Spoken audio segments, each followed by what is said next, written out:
all but two voted against. This war powers resolution is ill-timed and ill-advised. Congress must stand with the president and our military to finally close, once and for all, this dark chapter of history and pave the way for lasting peace. The Constitution makes clear the only other branch of government that could have stopped this is Congress. But they could have another chance because the law says that after 90 days, the president has to get congressional authorization, and pressure could be mounting on Republicans. So let's assess. Some of the most prominent Trump supporters in the media are outraged for what they see as the real reason for the attacks. Why did this happen? Now, in this case, there's a really simple answer. This happened because Israel wanted it to happen. This is Israel's war. This is not the United States' war. This war is not being waged on behalf of American national security objectives to make the United States safer or richer. This war is not actually even about weapons of mass destruction, nukes. Also criticizing the warnings about imminent attacks from Iran, the administration has claimed. Does it make any sense to you that Iran was planning preemptive strikes against us and our civilians, knowing full well of the massive military assets we had moved into the region, the aircraft carriers and so on? Obviously, it doesn't. In his second term, President Trump has launched strikes on 7 separate countries with little consequence for the American people. But this time that could be very different for the U.S. military and the economy. Patty Culhane, Al Jazeera on Capitol Hill. Ryan Zinke is a Republican congressman and a member of the House Foreign Affairs Committee. My colleague Sarah Hayrat spoke to him earlier. He says he believes the war is justified and will be over quickly. Well, first of all, both efforts to check President Trump's power failed. And secondly, the president has an obligation by Constitution to protect this country. And in his judgment and many others, Iran represented an imminent threat. And they were offered a deal. The deal was you cannot have nuclear weapons. You cannot have aspirations for nuclear weapons. And the material you have, which we know they have, we know how much they have, they'll have to give that up. They chose not to.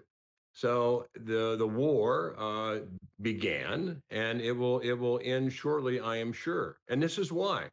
You know, up to now, the U.S. has provided firepower offshore, other than 3 strikes from a B-52, a B-2, and a B-1. It has been offset. The Iranian forces, as far as their ability to control the air, is over. Their Navy no longer exists. And now we will go over the beach with complete air cover. And if they choose to continue to fire weapons, those sites will be destroyed. So in the case of Venezuela, it was a clear and present danger to drug trafficking, narco trafficking from the south. And in the case of Iran, look, Iran also has attacked their neighbors, as you know, and you're in one of those neighbors. That has decided to look, we made deals. Iran wasn't going to attack facilities, especially the oil facilities, and they have. So missiles are not only going to Israel, missiles are going everywhere. The last point is this. The centralized command and control has been disabled. And now what you have is a decentralized command and control, which offers 2 things. One, it's more difficult to target. But also you have different commanders acting in their own accord rather than a centralized government. So that's kind of where we are. I think the next 72 hours, I think the Secretary Hegseth said it right, the next 72 hours will intensify in strikes. And the distance between strikes, meaning the distance between an airplane and the target, will be lessened because you're less offset from the sea. Can Republicans afford to take the risk here of supporting this war with all the repercussions that it could have moving forward, depending on how long this war will be on the domestic front? Well, if the war is prolonged, which I don't believe it will. But that's not, I mean, Trump says it could take a lot longer, though. I don't believe it will. I believe at the end of the day, a lot of this is up to the Iranian people. The president has said regime change. We're hoping the Iranian people rise and take over their country. The way I look at it, I've spent a lot of time in the Middle East. I look at the Middle East as an opportunity for a golden era in the Middle East. I mean, can you imagine what the Middle East could do economically, prosperity wise, if they didn't have a neighbor that was launching missiles at everyone and inflicting pain and misery with Hezbollah, Hamas, and the Houthis? There's the fundamentals of an era of prosperity. I think that's probably second to none in the world. You have very, very smart people. I've met the leadership. I'm impressed with the leadership in the Middle East. So what I'm hoping is this war ends, that a new regime takes place. Iran people who are very, very smart people arise, take over their country, and the next phase will be prosperity in the Middle East. When the U.S. stocks tumbled on Thursday amid renewed concerns about the war with Iran, the price of crude oil continues to rise, now topping $80 a barrel. Al Jazeera's Kristen Salumi reports from the New York Stock Exchange. U.S. markets had a down day on Thursday as oil prices continued to creep higher. All three of the major stock indexes in the United States closed in negative territory, with the Dow Jones Industrial Average down more than 1.5%, nearly 800 points. This is happening as the conflict in the Middle East continues to drag on. Concerns about the impact that the ongoing fighting is having on oil and gas production in Gulf states, as well as transportation through the Strait of Hormuz. All of this is weighing on investors and causing extreme volatility in the marketplace. Rising tech stocks have been one bright spot that have helped keep the markets from plunging too much. But these rising oil prices are getting hard to ignore. We've seen the West Texas Intermediate crude, that is a benchmark oil stock, rise more than 7% just today alone. And that's affecting gas prices in the United States. And it's affecting airlines and cruise lines that require a lot of fuel to serve their customers. And those stocks also dropped on Thursday. The worry is that the longer this conflict continues, the greater impact it will have on markets and, of course, the economy writ large. Kristen Salumi, Al Jazeera, New York. Well, Iran's armed forces have denied firing any missiles toward Turkish territory. Turkey says a ballistic missile was fired from Iran on Wednesday. NATO air defense systems intercepted the missile and that there were no casualties or damage. Sinem Kasioglu has more from Turkey's border with Iran. Life here on the Turkish-Iranian border largely remains ordinary, with a limited number of Iranians crossing into Turkey despite the rising tensions inside Iran and despite the missile crisis on Wednesday. On Wednesday, Turkish Defense Ministry announced that a missile fired from Iran was intercepted by a NATO defense system in the Eastern Mediterranean, and that missile was targeting Turkey. On Thursday morning, the Iranian side denied those claims, but despite everything, according to Turkish authorities, the number of entries to Turkey and exits from Turkey remain roughly balanced, making life easy on the borders, which is 530 kilometers long, and no extra measures for security. This is our country, this is our home, our family is there, my daughter is there, my mother is there, my father is there. So we are living. Just normal people, just all normal people. But this is war, and I'm really sorry because of war for all the world, not because of for my country. In the war, there is no safety for nobody, even for us. So they attack all the city, even 200 meters from our home. They mostly target schools, Red Crescent facilities, and hospitals, despite claims that only military sites are being hit. For many people, life has somehow become normalized. In a way, they've grown used to it. What once felt difficult has become part of everyday life. While many Iranians come to Turkey, some of them are returning, like Dr. Ali Reza here. He's returning to Tabriz. When another country wages war against my country, I'm ready to fight and die until my last bullet and the last drop of my blood. They are bombing cities. They claim they are only targeting military sites, but that's not true. My sister is very scared. I've completed my military service, and if necessary, I would go and fight against Israel, even though I'm a doctor. Iranians are allowed to stay in Turkey up to 3 months without visa, which makes Turkey an easy and immediate option for travels or an easy escape during times of tension. Sinem Köseoğlu, Al Jazeera, Kapuke on the Turkey-Iran border. All right, I want to show you live pictures of the Beirut skyline. Dawn, you can see, has just broken there. There are now, you can see in these pictures, 3 fires burning from overnight airstrikes, especially in the southern suburbs of Beirut. Lebanese authorities say the death toll from those Israeli strikes has now risen to 102, with 638 people injured since Monday. There are also, of course, Israeli ground troops on Lebanese territory and moving further into Lebanese territory, and of course, forced evacuation warnings in parts of the country as well. All of this is causing a mass displacement of people. And for those who are leaving the country, the majority of those getting out of the country, they are fleeing to Lebanon as Israel's offensive intensifies. Obeida Hito filed this report from the border crossing southwest of Homs. As the Israeli bombing campaign on Lebanon intensifies, the humanitarian crisis is growing.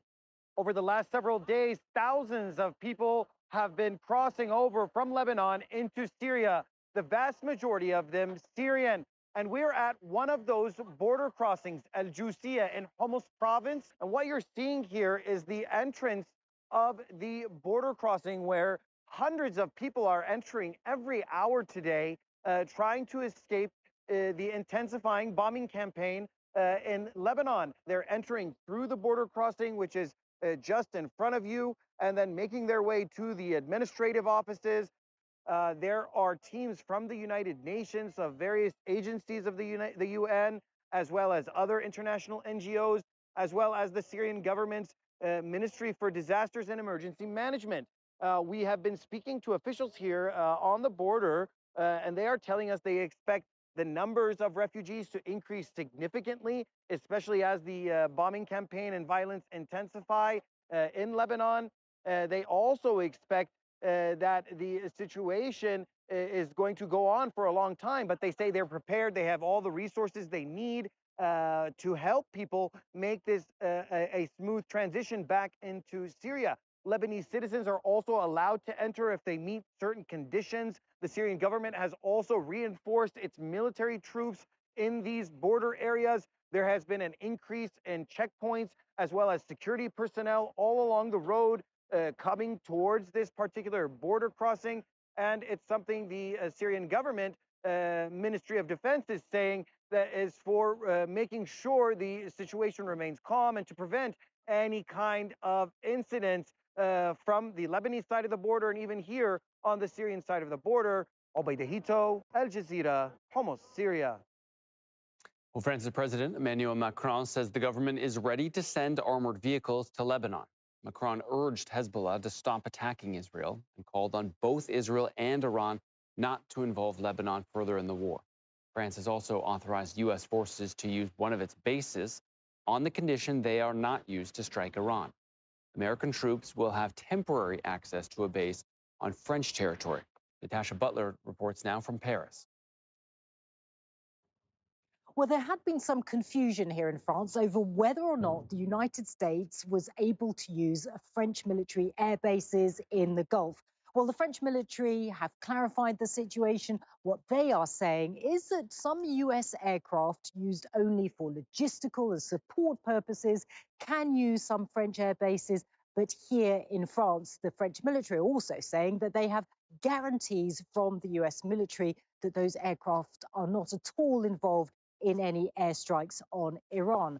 Well, the French President Emmanuel Macron has condemned the US and Israeli airstrikes on Iran as going against breaking international law and rules. And he says that France will remain in a purely defensive position. He's had phone calls with the US president and with the Israeli prime minister and mentioned as such. He has called for a de-escalation of tensions, as has the French foreign minister, who has spoken to his Iranian counterpart, also calling for a return to diplomacy. Well, meanwhile, France's defensive operations are stepping up. France is sending its flagship aircraft carrier, the Charles de Gaulle, to the Eastern Mediterranean. It is expected to get there towards the beginning of next week. It is also joining forces with Italy and Greece in order to try and patrol the Red Sea to ensure those shipping routes there are safe.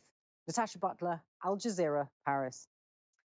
European foreign ministers have held a video meeting with representatives from the Gulf Cooperation Council. The EU has been scrambling to respond after Israel and the United States launched their war on Iran without consulting European powers.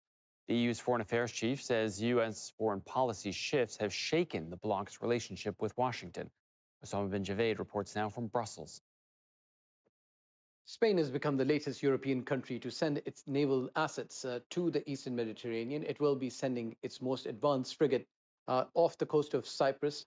Italy has also indicated that it will also be sending its naval forces and air defenses. This comes as there has been a meeting in Brussels with European foreign ministers as well as GCC ministers. And the Gulf Cooperation Council has been assured by the European Union that it will stand by its Gulf allies in this time of need. It has said that it is going to try and continue to find ways of de-escalation, as well as push for a diplomatic solution, whatever that may look like, for Iran to not develop a nuclear weapon. But it appears that the European Union is also promising that it could provide other defensive support to its European allies. When it comes to also the drone interceptors, there is a need in both of these wars. So there is really problem with the production. We need to also do more on the European side and really speed up.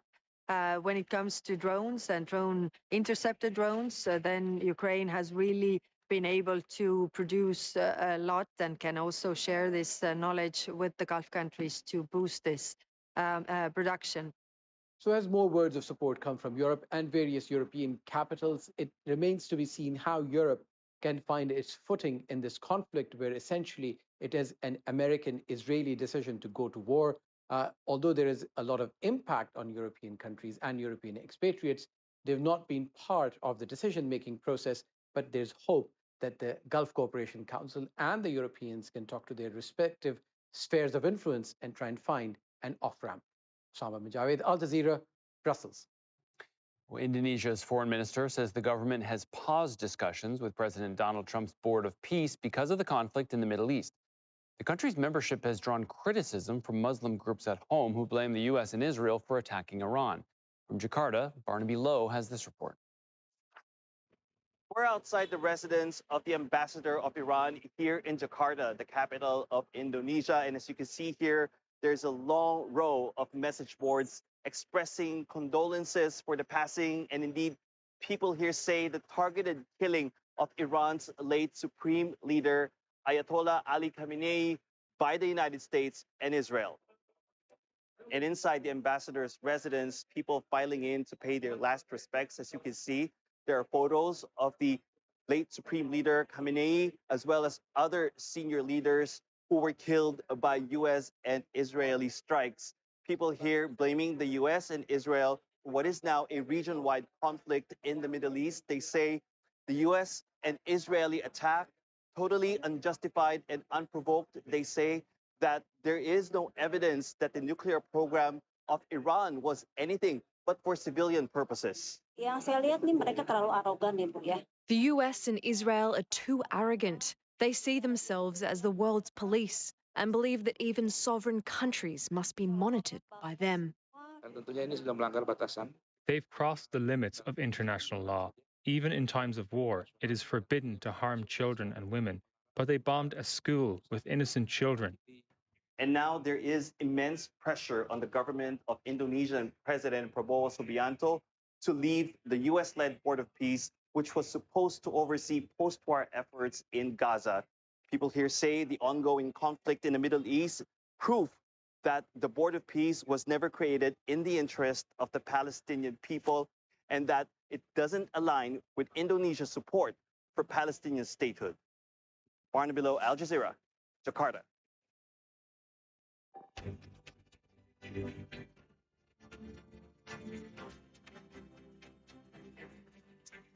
All right, let's take a look at some of the day's other news now. Kristi Noem is out as Trump's Homeland Security Secretary, the first member of his second-term cabinet to be ousted by the president.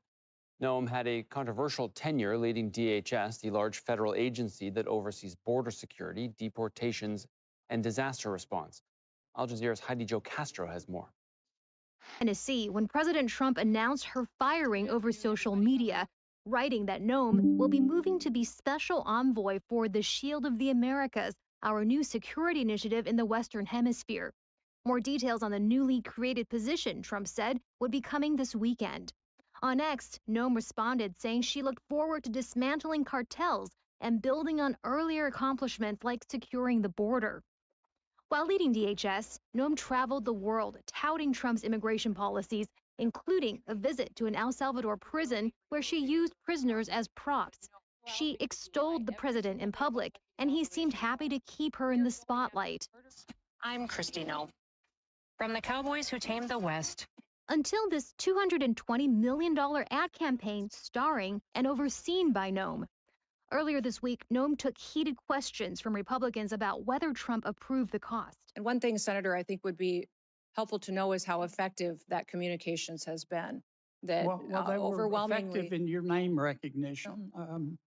I mean, I personally just, I mean, to me, it puts the president in a terribly awkward spot. Trump reportedly says he did not approve the cost. As DHS Secretary, Noem also oversaw the brutal immigration crackdown in Minneapolis, in which federal agents killed 2 American citizens. And she was criticized for allegedly slowing the arrival of federal help to deadly flooding in Texas. As for her successor to lead DHS, Trump has selected the Republican Senator Mark Wayne Mullen. Republicans lined up to congratulate him on Thursday, and a few Democrats said he was at least an improvement. Kristi Noem is gone. Good riddance. She was a disaster. And Mullen will need Senate approval to be confirmed and will likely secure it in the Republican-controlled Congress. Heidi Jo Castro, Al Jazeera, Washington. Russia and Ukraine are exchanging some 500 prisoners of war each. Then, the first groups of 200, have already arrived, and the remainder are expected later this Friday. This came as a result of talks mediated by the United States and the United Arab Emirates. Well, drought has pushed Kenya deep into a hunger crisis. More than 3 million people don't have enough to eat. Over 800,000 children are malnourished as families struggle to feed themselves. Catherine Soy reports now from Turkana in northern Kenya. Every time there's a drought in Turkana, families turn to wild fruits and berries to survive.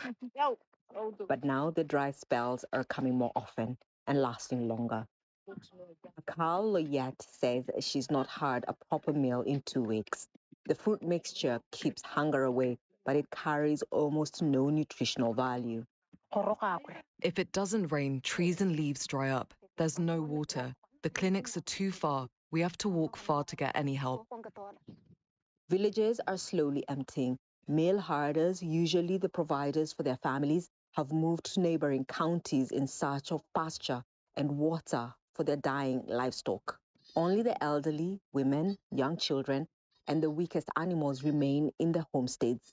I try to look for food. Sometimes it's not there. If I can't find food, how do I survive? The government's disaster management teams and other aid agencies are distributing water and food, but supplies are stretched thin, and getting aid to those who need it most is near impossible in some areas. From one village to another village is almost 300 kilometers. Where you look at, we have pastors who are living inside the hills, getting water, getting food. It is very tough. People in this village are lucky to receive treatment from a mobile clinic. Some children show signs of being malnourished. Now they have gotten their food, but now they have to walk back home, sometimes kilometers away. And they say that this is not enough. They don't know the last time that they got this food, and they don't know when the aid workers are going to come back. So they say that they are worried that if they do not get help, things are just going to get worse. Neighboring countries like Somalia and Ethiopia are also facing drought and water shortages and high levels of malnutrition. It's rainy season in Kenya, but in places like Turkana, the clouds often pass without relief. Catherine Soy, Al Jazeera, Turkana, northern Kenya. Well, millions have turned out to vote for a new parliament in Nepal in the first general election since youth-led protests toppled the government last year. Tony Cheng reports from Kathmandu. Tight security in Kathmandu as voting gets underway. Across Nepal, 300,000 additional security personnel have been drafted in. But inside the voting booths, things appear to be going smoothly. These elections weren't supposed to happen for several years, but youth-led protests in September forced the government to step down. After the Gen Z protest last year, we realized that if we don't vote, there won't be change. I voted so that I can have a meal cooked by my mother at home, and so that young people like me don't have to apply for jobs abroad. Elsewhere in the capital, the interim Prime Minister cast her vote. These elections mark the end of a caretaker administration designed to deliver a free and fair poll. And waiting in the wings, the man who could take her place. Balendra Shah, a former rapper and mayor of Kathmandu. Much of the campaigning happened on social media, and traditional parties struggled to adapt. But this enigmatic celebrity appears to have caught voters' imagination. With polling stations across this mountainous Himalayan nation, it'll take days to count the ballots. But indications of a winner should be known within 24 to 48 hours. And that could be an ominous sign for established political powers. Nepal is a country rooted in tradition, but there's also a feeling here that those traditions aren't really working. It's what forced tens of thousands of people out onto the streets to protest 6 months ago, and what's forcing millions of people out of the country to earn a living. And it's that desire for change that's pushing them towards the polls today. Tony Cheng, Al Jazeera, Kathmandu. Well, it is 4 o'clock GMT. I'm Scott McLean. You are watching Al Jazeera's extensive and continuing live coverage of the conflict between the U.S., Israel, and Iran.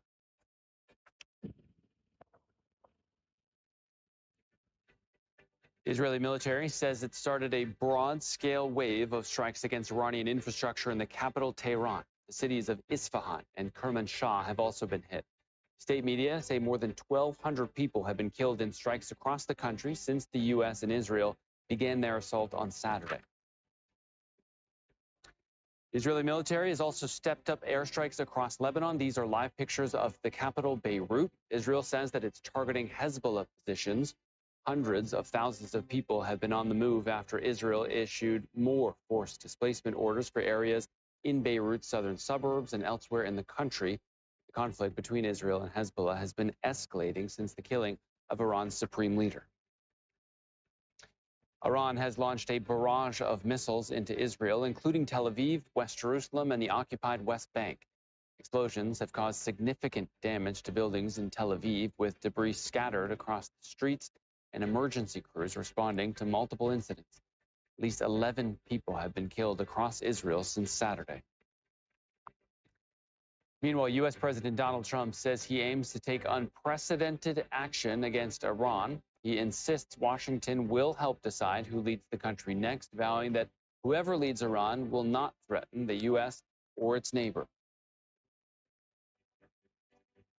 And one hotel and 2 residential buildings have come under Iranian attack in Bahrain's capital, Manama. Earlier, a refinery was seen engulfed in smoke after an apparent Iranian strike. Kuwait, an explosion has been reported from an air base in the south of the country. All right, we are live from Doha, Beirut, and Tehran. But first, let's go to Tauhid Asadi. He is standing by in the Iranian capital, Tehran. So, Tauhid, I understand there have been strikes in Tehran where you are. What do you know? There is still these air strikes going on, starting from the early hours of the morning, and we heard massive sounds of explosion from southeastern parts of the country, of the capital, excuse me, at the beginning. But right now, I was watching the state TV showing the live footage of a an airstrike taking place in downtown in Pastor neighborhood, which is housed to the Supreme Leader's house, Supreme Leader's office, and of course the Iranian president's office. And this is the exact place when in the first day of the initiation of these strikes, we saw heavy bombardments. And right now, 1 week after the initiation of these campaign of strikes by the Americans and Israelis, we see the continuation of these bombardments, which is targeting not just the military headquarters or political centers over the past few hours, but also the ordinary citizens that are being impacted.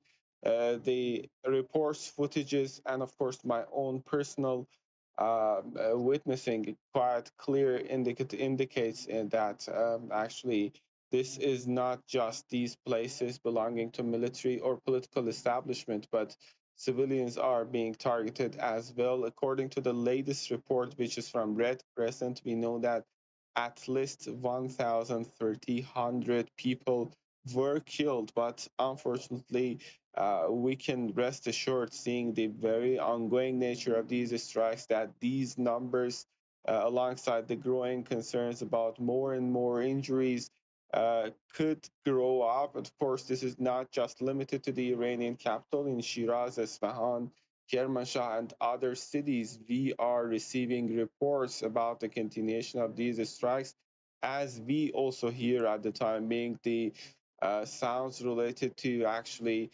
the fighter jets overhead. This is continuation of the Israeli and American strikes, while on the other hand, Tehran says it's going to continue to strike back. Yesterday, we've got the statement from the IRGC saying that the 21st wave of their strikes was conducted, targeting the heart of Tel Aviv with hypersonic missiles. Also, we've got the spokesperson of IRGC again saying that we are ready for a long time war to punish the aggressor with new initiative, with new weaponaries. And all in all, I can say that right now we don't see any sign of de-escalation, seeing the realities on the ground. Okay, so no signs of de-escalation, and as you say, civilian sites also being targeted by this bombing campaign. My understanding is that a lot of people have already left Tawhid, left the city of Tehran. For those who remain in the city, where are they taking shelter? And please correct me if I'm wrong, but the internet is still blacked out in Iran. So if that's the case, how is the government warning people of new incoming strikes, or are they?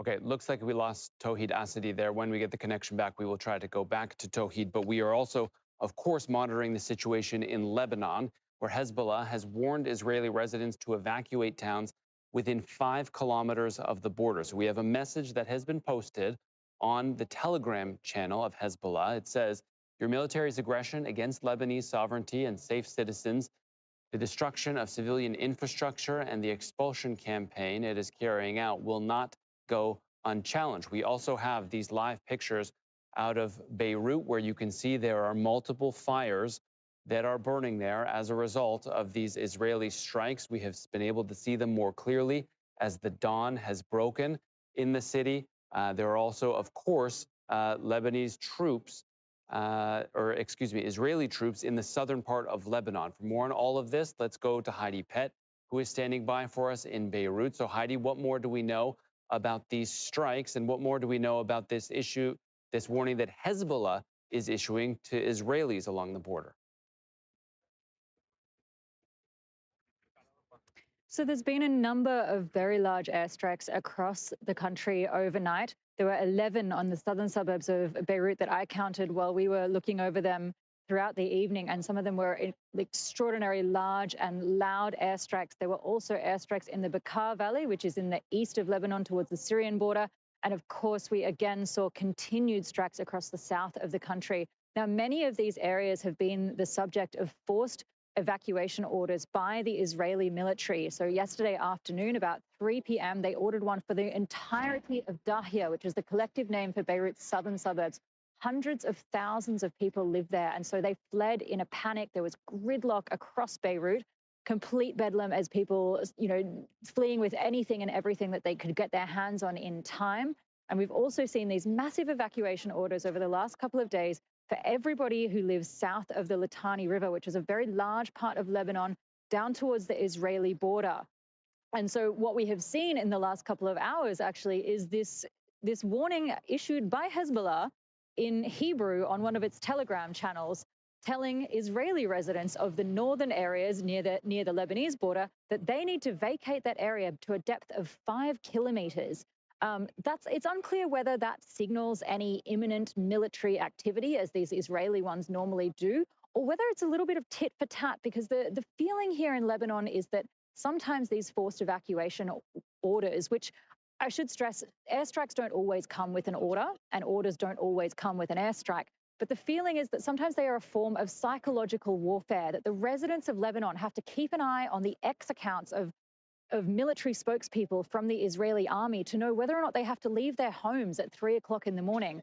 And so it's possible that this tit-for-tat warning by Hezbollah is a form of, trying to sort of even up the boundaries there, or whether it is an indication that we are going to see a renewal of drone and projectile attacks into northern Israel from Lebanon. Yeah, and we know from Roy Challen's reporting that the Israelis are telling people along the border in Israel not to evacuate there. I also want to ask you, Heidi, about the comments that we're hearing from the Israeli finance minister, Bezalel Smotrich, who said this: very soon Dahye, referring to the southern suburb of Beirut, will resemble Han Yunis, which of course refers to the part of Gaza that has been the victim of this genocide campaign by the Israelis there. Are Lebanese people aware of these comments? I mean, are they taking them seriously? And is there anyone in Lebanon, be it Hezbollah or the state, that can really do much about this? Yeah, those comments from the Israeli, not foreign minister, the finance minister, Bezalel Smotrich, have caused widespread fear and anger here in Lebanon.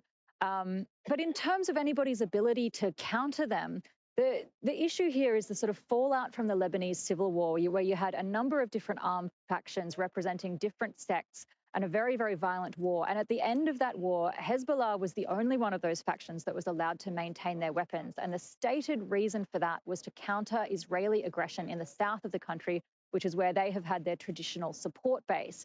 Now, at the conclusion of the war between Hezbollah and Israel in November of 2024, part of that ceasefire deal, the Israelis were supposed to withdraw from the territory that they actually still continue to occupy in the south of the country, but Hezbollah was supposed to disarm south of the Litani River, and the deadline for that closed at the end of last year. It obviously didn't happen. They are still active and operating down there.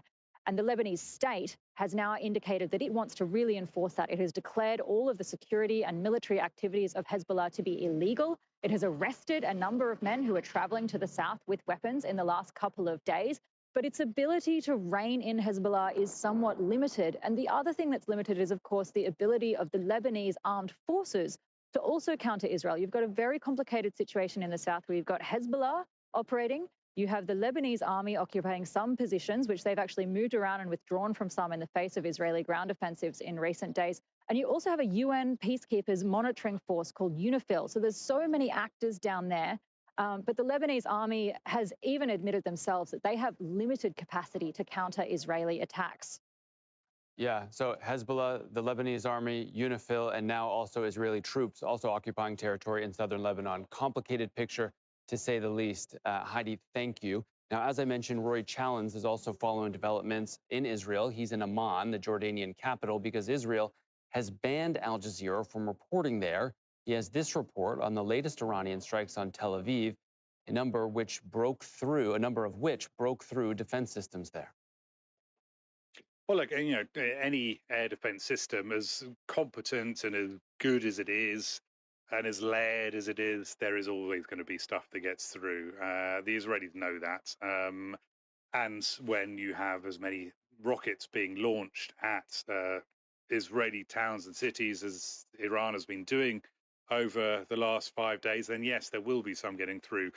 There was what the IRGC, the Iranian Islamic Revolutionary Guard Corps, called Wave 21 of its retaliatory operation. It launched that earlier on this evening, and it said that this was a combined drone and missile attack. It specifically said that included in that attack package, there was a cluster munition, and we saw visual evidence of that with people filming the cluster, you know, a starburst essentially in the night sky with these lights sort of twinkling down to ground level. There were fires reported in Tel Aviv, widespread damage being reported to buildings, videos of ambulance crews and fire crews putting out fires. The ambulance crews said that there weren't any injuries that they could see. What was this weapon? Well, it's a pretty new addition to the Iranian armory. It's a missile that goes by the translation name of a fortress buster. And it's got a pretty sophisticated warhead that can maneuver as it comes down to Earth. And when it opens up, it will scatter up to 20 submunitions or bomblets, each carrying about 2.5 kilos of explosive material. So quite devastating in a kind of area of about 8 square kilometers. It's a cluster munition, so many countries ban the use of these. But Iran and Israel are not signatories to the anti-cluster munition treaty, and they do still use them. All right, want to head over to Axel Zaimovich, who is monitoring the situation from here in Doha. So, Axel, as we both know, yesterday was a very active day, very loud day in the skies over Doha. What more do we know about the situation there and the warnings and strikes that we saw overnight as well? Well, Scott, just 2 hours ago, we received a message, emergency alert, basically saying that the security threat was high, and then people were advised to stay indoors. But very shortly after that, we received another message. Another message came through saying that that security threat had been eliminated. And usually when we get messages like this, that means there are some aerial activities going on. And we got the confirmation from the Qatari Defense Ministry saying that an Iranian drone attack was intercepted targeting Al Udeid, the military base. But that comes prior to the more explosions that we heard in the sky over Doha. We got a confirmation from the ministry. They said that 14 ballistic missiles were fired from Iran towards Qatar, and 13 of them were eliminated, and one fell into the territorial water of Qatar. So, Axel, there were also new attacks in Bahrain, the UAE, and Kuwait. I believe in Bahrain, there were hotels and residential buildings that were hit. The Iranians, of course, say that they're not targeting civilian infrastructure. They insist that they're only going after military targets. So if you take them at their word there, do we have a sense of what they might have been aiming at? Yeah, it looks like we've been seeing a pattern across the region in the past 24 or 48 hours. We've seen that attacks have been ramping up. You're right. In Bahrain, we got the latest updates from the Interior Ministry. They say that Iranian projectiles, they targeted a hotel and 2 residential buildings. According to their assessment, it caused material damage, but there are no reports of any casualties at the site. Also, we're getting updates from the Kuwaiti army. They say they are facing a large number of drones and a large number of missiles. There are also videos circulating on social media showing that there was an explosion and a fire breaking out near Al Salam Air Base, which lies to the south of Kuwait City. And following these developments, we heard from the U.S. State Department. They say that they are suspending all operations inside the U.S. Embassy in Kuwait City. They say that the security of American personnel working abroad is their priority at the moment. We also seen other attacks in the United Arab Emirates. They intercepted many projectiles coming from Iran. but some of these debris from these interceptions fell on residential areas. But according to officials that we're hearing from, they say they believe that these projectiles were fired from Iran, and this discrepancy and this sort of disconnection, if this is really going from Iran or for somewhere else, that remains to be seen. What's going to happen in the coming days or even hours? All right, Axel Zaimovich, we appreciate the update. Please keep us posted. Meanwhile, President Trump says he aims to take unprecedented action against Iran and will help decide who leads the country next.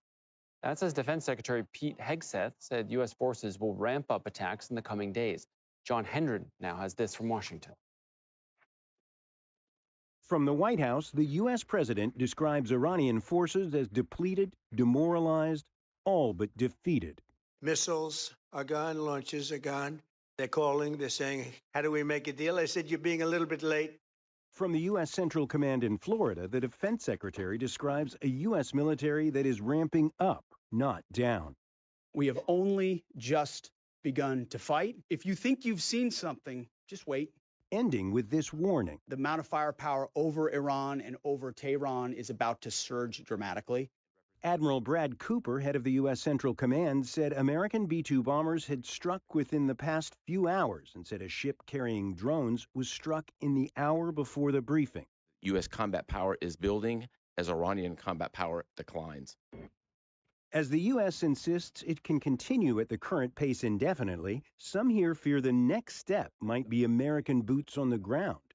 But President Trump's suggestion that the war would be wrapped up within weeks suggests the U.S. is content bombing Iranians from the air. The U.S. contention that American warfare will be overwhelming and short confronts an old military saying, no battle plan survives contact with the unscathed. John Hendren, Al Jazeera, Washington. Mick Mulroy, is the former Deputy Assistant Secretary of Defense for the Middle East during Donald Trump's first term. He gave us some insight into U.S. tactics in their conflict with Iran. So there's no way to do a surprise ground invasion. I mean, if you think about the level of force that it was needed to take Iraq back in 2003, about 150,000. Iran itself is 4 times the size of Iraq geographically and 2 times the size of its population plus. So we would see a massive buildup of ground forces. It would obviously have to go to the Middle East, both the Marines and the Army. There'll be no surprise. I don't see that happening. I see zero political interest in getting bogged down in another war.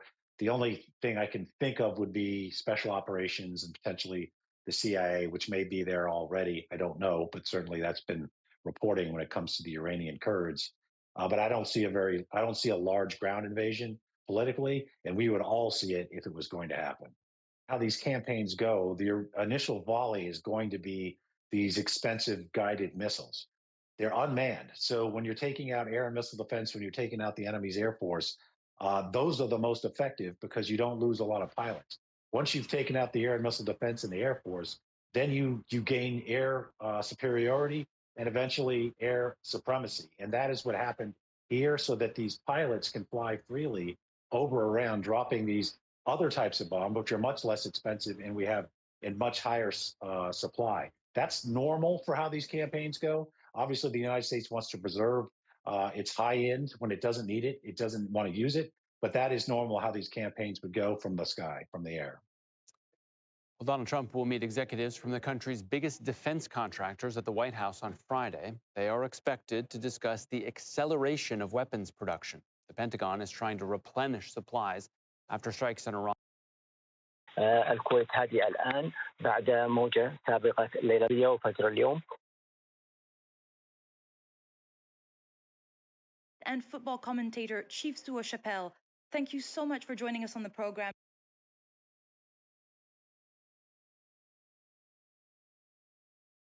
$8,900 ads on Meta platforms.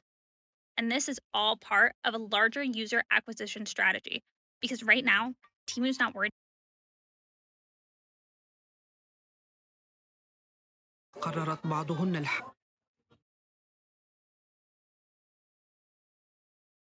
Debris fell down and injured 6 people on the ground. In addition, up in Tehran, the Israeli F-35s will be delighted because they ended up shooting down a Yak-130. This is only a training aircraft, but it carries some very potent Russian AA-11 Archer missiles, and they would have been very, very dangerous, and therefore Israel would want to take those off the map. The Iranians only have 2 of those aircraft. They've now lost 1, so it's pretty key. What's also happened over the last 24 hours is America has released a video that is actually showcasing their military capability. Now, as a dominant military superpower, this shows B-2, B-1s, it shows rockets, it shows their full spectrum of might, and it is very, very daunting. But it is worth remembering, military action is a means to an end, not an end in itself. Is it helping to achieve the political objectives of this campaign? Now, Iran has declared that it will seek revenge for all these attacks. The harsh reality is that just rhetoric, or is there anything they can actually do? Now, of course, the advantage that Iran has is they've got a huge standing army, and it's pretty evident that America does not want to put boots on the ground. It's also, they've got a large number of proxies they can use. They've also got drones and missiles. But let's look at those latter 2 to see how they might be able to use those. First of all, the drones. We first talked about these for the Russian invasion of Ukraine. They're not particularly big. They're not very fast. Now, they don't make a big... They're not expensive.